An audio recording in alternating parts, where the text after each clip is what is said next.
ഒരിക്കൽ ഒരു കുളക്കോഴി ആഹാരം തേടി നടക്കുമ്പോൾ അവിചാരിതമായി ഒരു ധാന്യപ്പുരയുടെ മുൻപിൽ ചെന്നുപെട്ടു. അതിന് വളരെ സന്തോഷം തോന്നി. ധാരാളം ഭക്ഷണ സാധനങ്ങൾ ഈ ധാന്യപ്പുരയിലുണ്ട്. ഇനി ആരെയും പേടിക്കാതെ തെല്ലും അധ്വാനിക്കാതെ ധാരാളം ഭക്ഷണം കഴിക്കാമല്ലോ.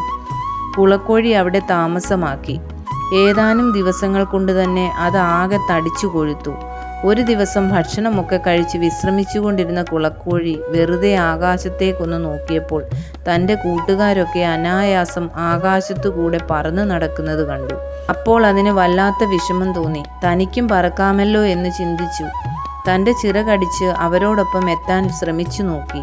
പക്ഷേ ശരീരത്തിൻ്റെ ഭാരം അമിതമായതുകൊണ്ട് തന്നെ ചിറകടിക്കാനല്ലാതെ പറക്കാൻ കുളക്കോഴിക്ക് സാധിച്ചില്ല. അത് വീണ്ടും വീണ്ടും ചിറകടിച്ച് ശ്രമിച്ചുകൊണ്ടേയിരുന്നു. പക്ഷേ തറയിൽ നിന്നും അല്പം പോലും ഉയരുവാൻ അതിന് സാധിച്ചില്ല.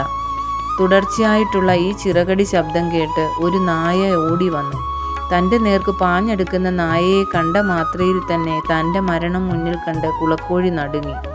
അവിചാരിതമായോ അനർഹമായോ നമുക്ക് ലഭിക്കുന്ന സുഖഭോഗങ്ങൾ പലപ്പോഴും നമ്മെ തന്നെ ഇല്ലാതാക്കും.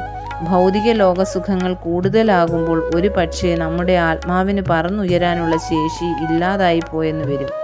എത്രയധികം സുഖസൗകര്യങ്ങൾ നമുക്കുണ്ടെങ്കിലും അമിതാസക്തി ആപത്ത് ക്ഷണിച്ചു വരുത്തുക തന്നെ ചെയ്യും.